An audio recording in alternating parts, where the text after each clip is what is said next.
Hi everybody, welcome back to Living Life MD. This is our 4th episode, and in this episode we're going to be doing some Keto Blackberry jelly, as well as just talking in general about health and wellness and medical information.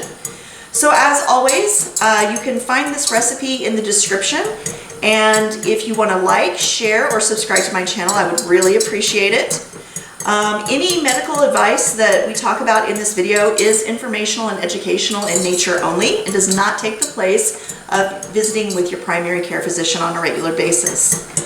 So with that, we'll go ahead and get started. What I've done here is I have 24 ounces of blackberries, half a cup of water, and we've turned the burner on high, and we've just kind of mashed the blackberries as much as we can, and we're letting it come to a boil. And now that it's at a boil, we'll probably leave it at that boil for about 5 minutes, watching to make sure it doesn't overflow on us. So we'll turn down the heat just a little bit to medium, just to make sure it doesn't overflow. In the meantime, I've already prepared my other ingredients. This is 1.5 cups of allulose monk fruit sweetener, 5 teaspoons of unflavored gelatin, and then I also have a strainer, an extra saucepan, clean jars to put our jelly in, as well as another 1/4 cup of water. So while we're letting this boil, I'm going to go ahead and come over here and use my 1/4 cup, and I've got something in there, 1/4 cup of water in with the 5 teaspoons of gelatin, and we're just going to give that a little bit of a mix. This allows the gelatin to kind of what we call bloom, and we'll show a picture of that here in a little bit. I'm going to turn down this a little bit more because it's starting to boil up. So as we're continuing just to kind of let everything percolate, I just wanted to talk a little bit about health and wellness and then medical information. So these videos are actually a family effort. My husband is very kind enough to give his time on the weekends to help me film, especially when I need different angles and different shots. And my business manager is actually my daughter, who's currently a university student in Japan. So she's helping me across 9 hours of being ahead of us. But she helps me usually once or twice a week. She gives me tips on my Instagram account, on these videos, things I can do better, and tries to help me kind of create how I want to move this forward. So kind of speaking on that, she kind of asked me this last business meeting that we had is, did I want a health and wellness channel or did I want a medical channel? And I at first said I didn't really want a health and wellness channel. I wanted it to be about medical issues because I am a physician. And I've done some thinking, and the truth is I want it to be both. I want to be able to share health and wellness, like some of these recipes that I'm doing, just to kind of give a little bit of feel. Sometimes I don't want it to be quite so sciencey, medical driven. At the same time, I feel like it's really important to educate and offer information about medical conditions to people, because I feel like that's a way of allowing people to make better decisions about their health, because the more knowledge you have, the more you're really able to make better decisions about how healthy you want to be. And I want to continue to encourage people to go ahead and, visit with their primary care doctors and their specialists and be a little bit more able to ask the right questions, so that they can make sure that they're on the right kinds of medications and that they're doing the right kinds of things to live a healthier life. So in truth, I want this to be both. I want it to be a health and wellness channel, but I also want to be able to give medical information and answer any questions that you may have. So this particular one is a little bit of both, just because I wanted to have that conversation with you, but mostly just kind of a wellness. So this particular Keto Blackberry jelly is the very first time I'm making it, so I'm making it brand new with you guys. But I'm really excited about it because my husband loves jelly, and since we've decided to go low carb in our diet, he's unfortunately had to give up his jellies, and that's made him very sad, so I'm really hoping that this will work out, and his favorite jelly is blackberry jelly. So we've been cooking this for a while, and it looks like it's almost ready. It's really amazing to me that when you break up the blackberries and you have just half a cup of water, how quickly this actually becomes liquid. So I was really kind of excited to see that. So I'm going to let it boil for just a couple more minutes. But in the meantime, I kind of want to show you what blooming gelatin means. So I'm going to actually come over here. And as you can see, blooming gelatin, it's more like a foamy, springy kind of substance. So usually when you make jellies, you use pectin, but pectin has extra carbs. So instead, I decided to use gelatin, which has no extra carbs.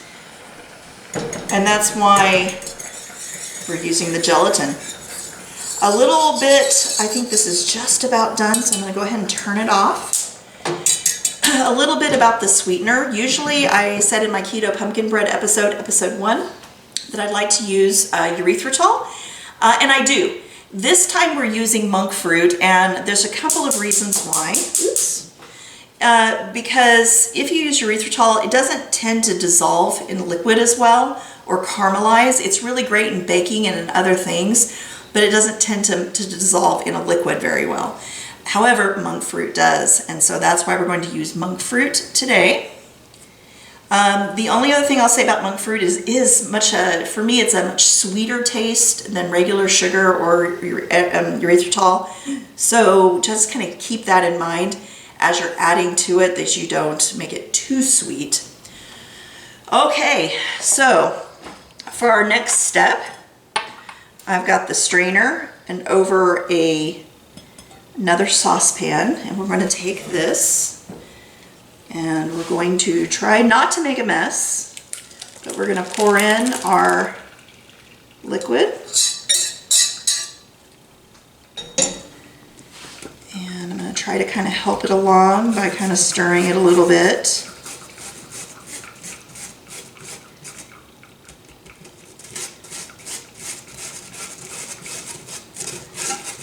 What we're looking for is approximately 2 cups of liquid to come from this. If for some reason by doing this you don't get around 2 cups of liquid, that's okay. Just add enough water to make it 2 cups. So I'm going to actually take this so we don't make too much of a mess and put that over here. Great. And when I look at this, I don't think it's about 2 cups. I think it's probably more like 1.5. So I am just going to come over here and add a little water.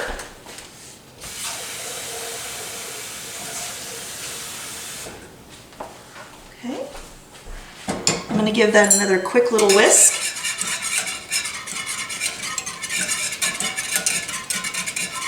Okay. Great. Then we're going to put this back over medium heat and let it heat up, and then we're going to add in our sweetener.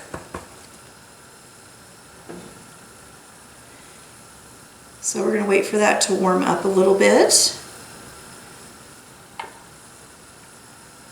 I knew I was going to make a mess, but luckily I haven't made as big of a mess as I thought I was going to today. So other things I'm doing for low carb is, so I love Asian food, and one of the things I'm going to try later tonight, and maybe I'll let you guys know how it turned out, is I'm going to be making low carb wonton wrappers. Wonton wrappers usually have somewhere between like 25 and 40 grams of carbs per wonton wrapper, and that's not really very low carb. So I'm going to try to make my own version, mixing a little bit of all-purpose flour in with mostly almond flour, and just seeing if that turns out. So that's one of the things that I'm also looking at, just because I don't think I can live without wontons the rest of my life. I love wonton soup, I love steaming, I love pan frying, and so I figured I might as well try and figure out how to make my own wontons so that I don't have to live without them forever. So this is starting to get warm again, so we're going to add our allulose sweetener. I'm just going to do a little bit at a time. And the trick to this is just making sure it's all dissolved in the liquids.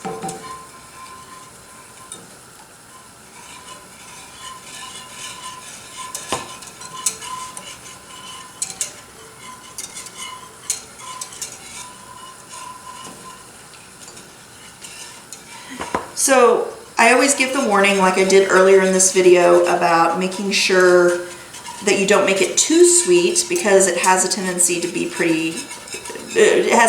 sweeter than sugar.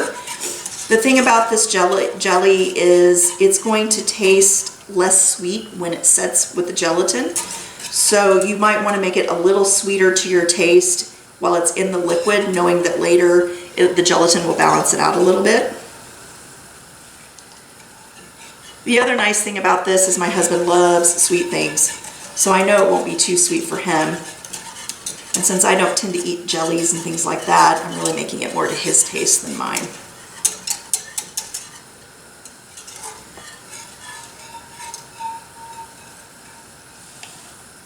Okay, give this a really good stir.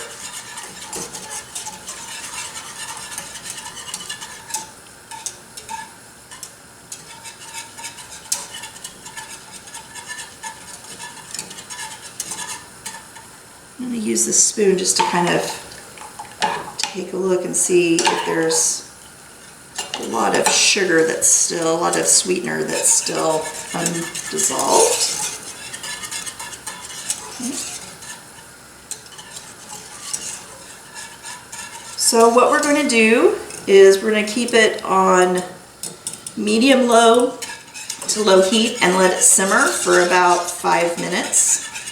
Then we'll take it off the heat and we'll add in the gelatin.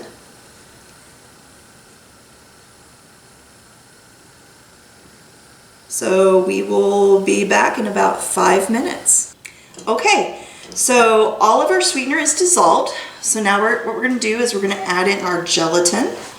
And like I said, it's pretty thick and probably going to come out in one piece. Okay, we're going to see how well this works. Now we're just going to stir it. It's on low heat, and we're going to stir it until the gelatin is dissolved, and then we're going to try and cook it for like 2 minutes.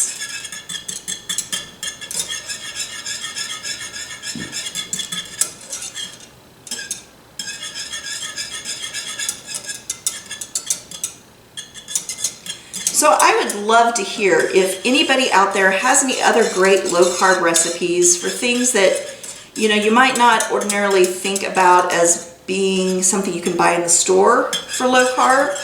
Tortillas, breads, any cakes, pies, cookies, anything that's just a really great recipe that maybe a little bit lower carb than what a normal thing would be. Oh, I would love it if I could find a low carb recipe to make something like Oreo cookies. Love Oreo cookies. But I haven't found anything yet, so if there's anybody out there who has a recipe, I would love to hear about it.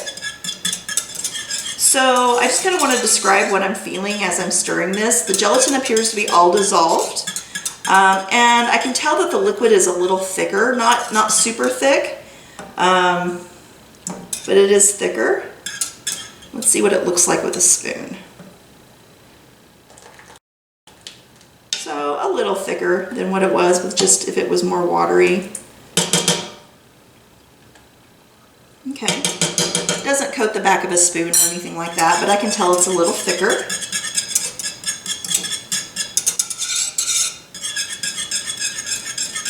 All right.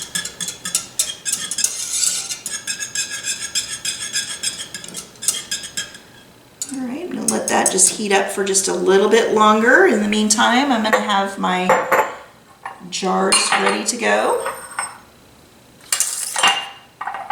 I got a big jar and a little jar. I think it might take the liquid. I may need another jar, but I'll just fill these two up and we'll just see where we are. Okay, so I'm going to turn off the heat. Perfect. And I am going to do my best to pour this in. I'm actually going to try and give myself a little bit more traction with the pan. All right, everybody take a deep breath and hold it that I don't make a mess. I'm just going to pour it in.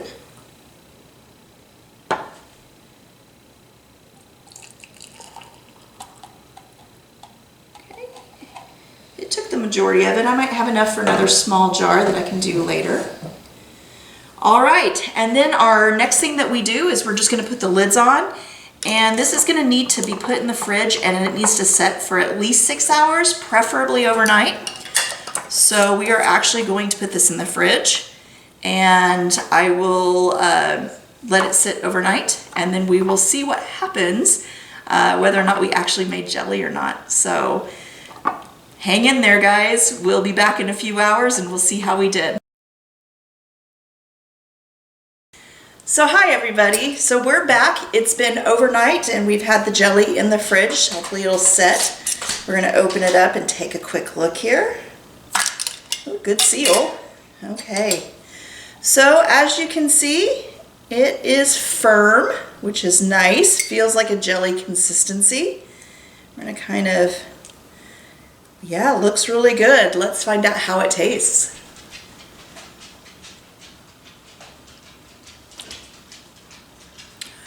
Wow, I'm not a big fan of jelly, but this is actually really good. I might actually use this weekend on a piece of low carb toast. That's actually pretty delicious, and I think my husband's going to love it. All right, so that's our recipe for Keto Blackberry Jelly. Again, if you like what you see or have any questions, please feel free to like or put something in the comment section. And the recipe for this jelly will be in the description. So thanks a lot, and we'll see you next time.